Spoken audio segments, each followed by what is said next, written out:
Drag News live streaming YouTube mempunyai program khusus, yaitu di mana ada salah satu lembaga, bukan lembaga, dalam personal, dan itu adalah seorang beliau adalah salah satu sosok Sri Kandi masa kini dengan talentanya dan dengan rasa jiwa sosial yang sangat tinggi. Beliau alhamdulillah hingga mampu memberikan satu edukasi perubahan pada ABK, anak berkebutuhan khusus, yang di sini dengan satu pola terapi yang khusus menjadikan anak yang ABK ini jadi tidak tahu jadi tahu, belum ngerti jadi ngerti, jadi yang kurang bicaranya sampai lancar bicara. Ya, seperti apa sosok beliau, kita akan coba gali lebih dalam bagaimana sosok beliau. Beliau adalah satu Sri Kandi masa kini. Satu lagi sosok perempuan hebat Indonesia, dengan jiwa raga mengabdi meleburkan rasa peduli sesama, khususnya bentuk perhatian kasih sayang terhadap anak berkebutuhan khusus ABK, memberikan sebuah ilmu untuk kebaikan masa depan penerus bangsa. Tribut Susanti, nama yang melegenda bagi anak-anak didik dan orang tuanya. Sudah ratusan anak berkebutuhan khusus mencapai penyesuaian dan perkembangan yang optimal sesuai dengan sisi kemampuannya, bakat, nilai-nilai yang dimilikinya berkat jasa beliaunya. Meskipun di sela kesibukannya sebagai seorang ibu rumah tangga. Saya Tribut Susanti, saya sarjana ekonomi sebenarnya. Jadi sebenarnya bukan bidang saya di ngajar anak-anak ABK. Saya awal mulanya ngajar anak-anak autis, dari yang kalangan elit, yang kalangan jet set, yang kalangan luar biasa. Nah, di situ saya sebenarnya belum tahu anak-anak yang ABK itu yang gimana, anak-anak autis itu yang gimana. Dari situ ngajar, hati saya terketuk. Dari situ saya pingin anak-anak autis itu semuanya anak ABK harus berubah, harus berhasil, harus bisa. Jangan dianggap anak-anak autis itu ibaratnya apa ya, nggak bisa apa-apa. Hanya bisa menyusahkan orang tua, menyusahkan tangga kanan kiri. Nah, dari situ saya berusaha, saya didik dia sebisa mungkin, yang dari dia yang nggak bisa ngomong jadi bisa ngomong, jadi perilakunya yang marah-marah, suka lempar-lempar jadi tenang. Nah, awalnya saya bergelut di situ kurang lebih saya 8 tahun di situan. Nah, setelah itu saya resign ngajar lagi di SLB yang istilahnya di bawah sekali. Nah, di bawah sekali dalam kata arti ekonomi terbatas, kadang orang yang tidak mampu ada. Lah, dari situ saya kasihan. Kalau dari yang genset yang luar biasa ke yang ekonominya rendah, itu penanganannya beda.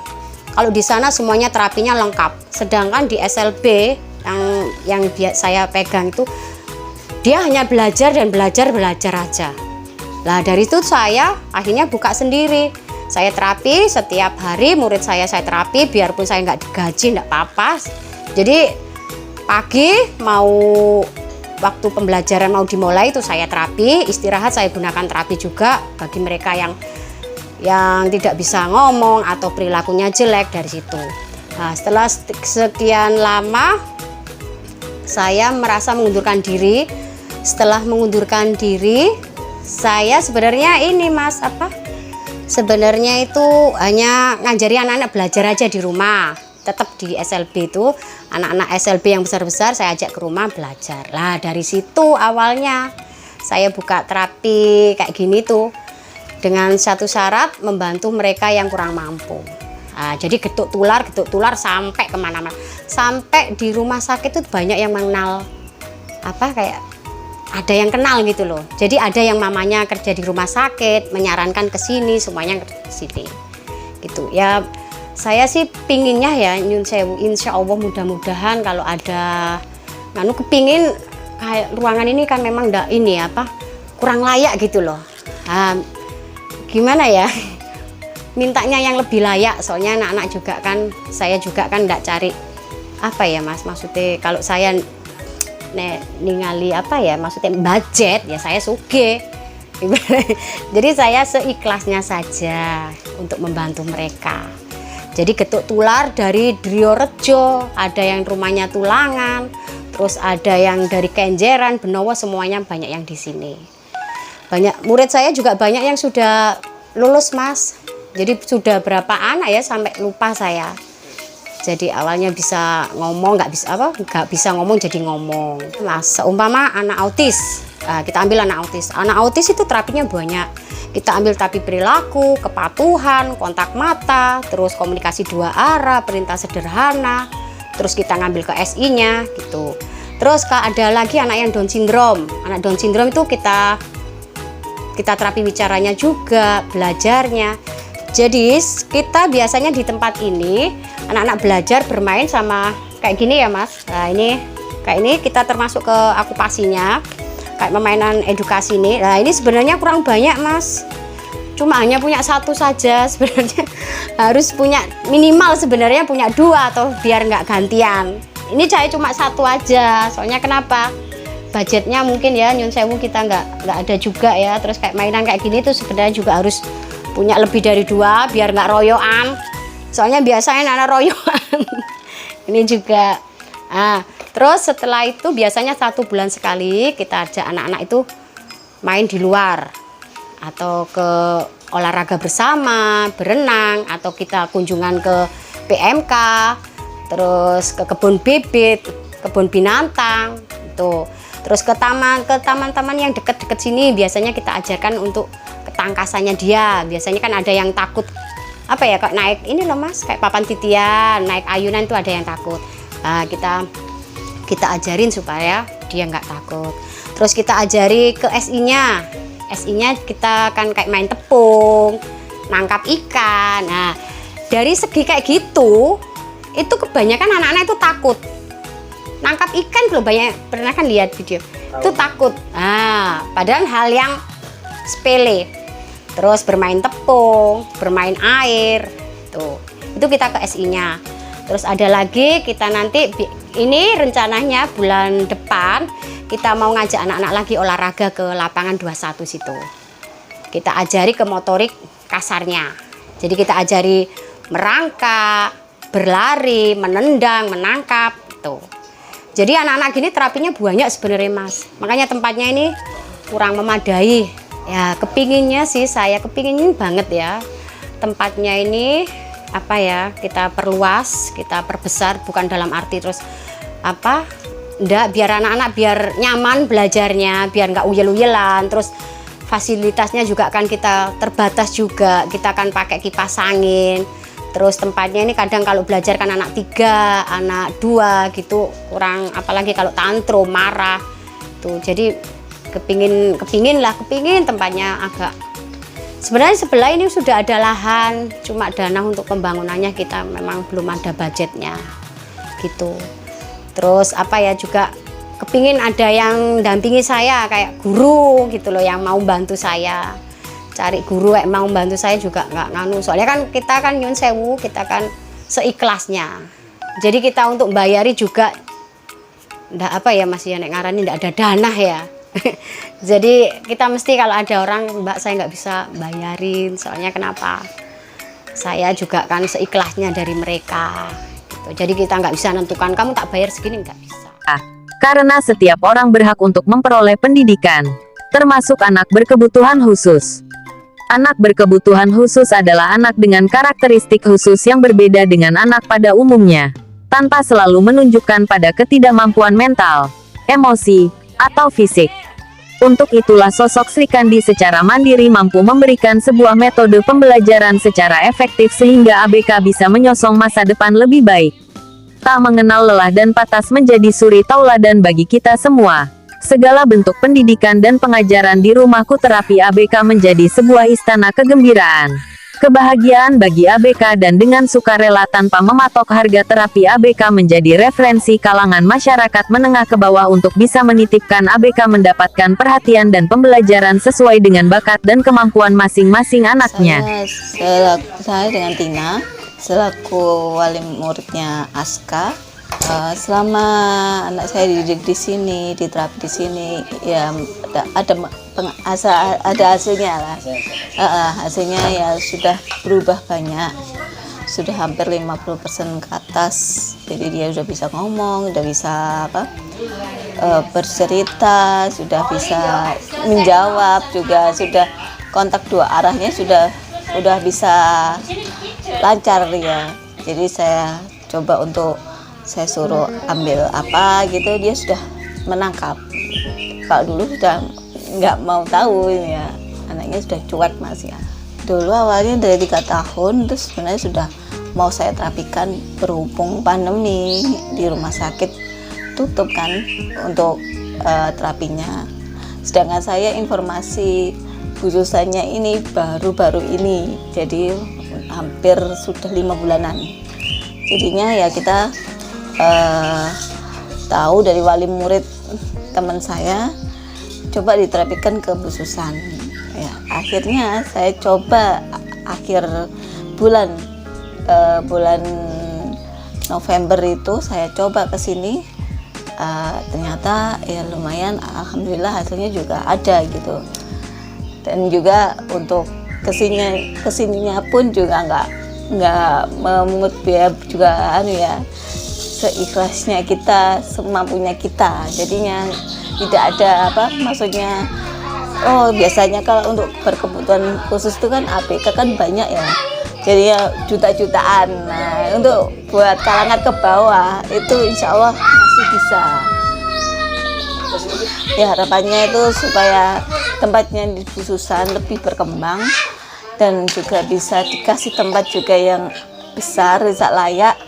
Soalnya kalau melihat pas muridnya banyak, pas di sini juga tidak memenuhi syarat gitu. Dalam ilmu psikologi dijelaskan terapi fisik, kognitif, okupasi, bermain, sensori integrasi, ABA pemberian reward, intervensi pengembangan hubungan.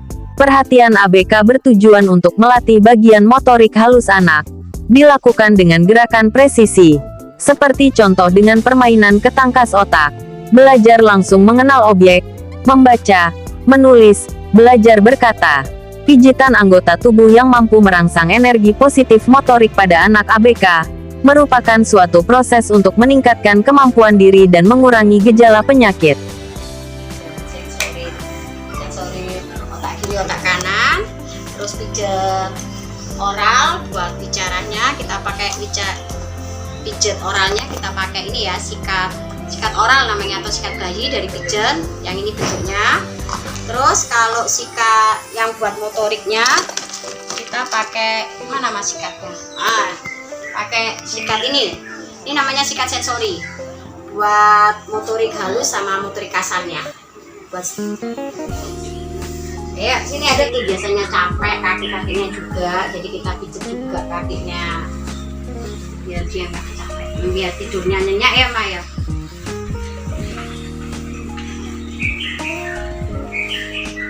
Ayo Lin, loh nggak diselesaikan, saya diselesaikan dulu.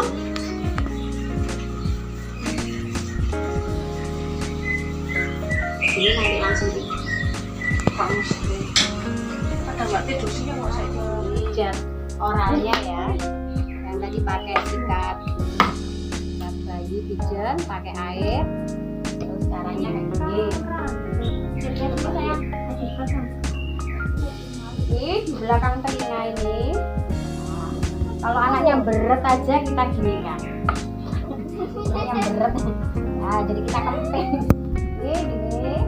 Nah ini selama 24 ya, 24 di belakang telinga.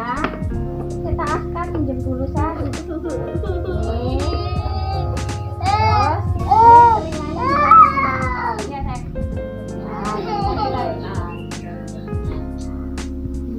ini selama 24 juga. Ya tunggu sayang. Terus ini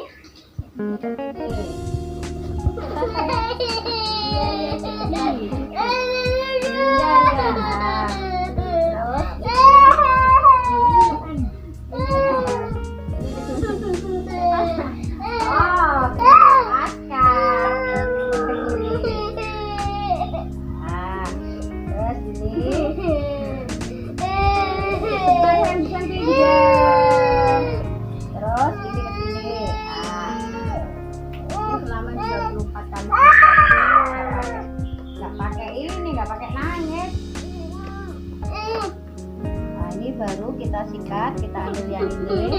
coba cekat lidahnya. Buka. Buka. Coba lidahnya. Lihat.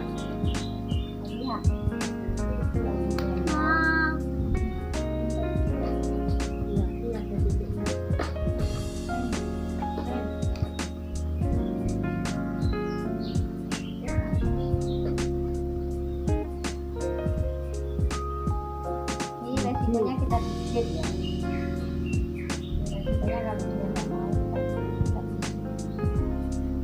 dia nggak mau buka. Kalau sudah pintar berarti ya nggak pakai kunci.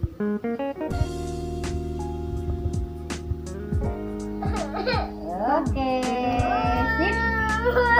Stop dulu, iya dipijet, pijet ya. Ini sudah tenang semua. Terus ini juga anak-anak kan harus diet juga. Kalau ada yang hiper kan dia suruh coklat kan nggak boleh makan coklat tepung. Kalau dia makan coklat atau tepung, mesti saya ketahuan. Ayo Ma, ini habis makan apa?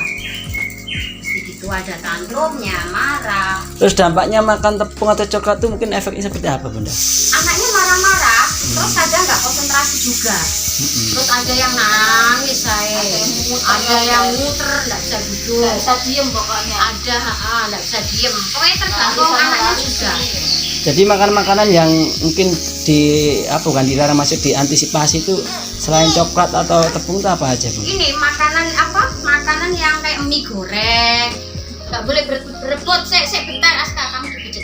Itu mie goreng, terus pokoknya masakan itu harus tanpa MSG ya. Jadi anak-anak itu. Jadi makanan yang alami. Terus ini kayak minuman yang ada pengawetnya juga nggak boleh, kayak manis-manis juga nggak boleh. Biasanya anak-anak itu gulanya ada gula khusus. Biasanya dari gula kong atau gula dari tropikal. Kayak ada gula khususnya. Coklat. Kayak semua yang berbahan coklat, tepung itu nggak boleh. Ini sih kepinginnya. Cuma kan kita kadang nggak ada yang bantu lewat mana. Kita tanya ya kan. Kenapa? Iya. Sini. Ini kita sensori apa manfaatnya boleh.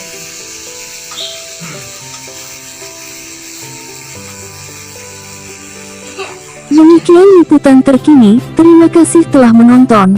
Sampai jumpa dalam berita lainnya. Mohon dukungan, subscribe, like, komennya.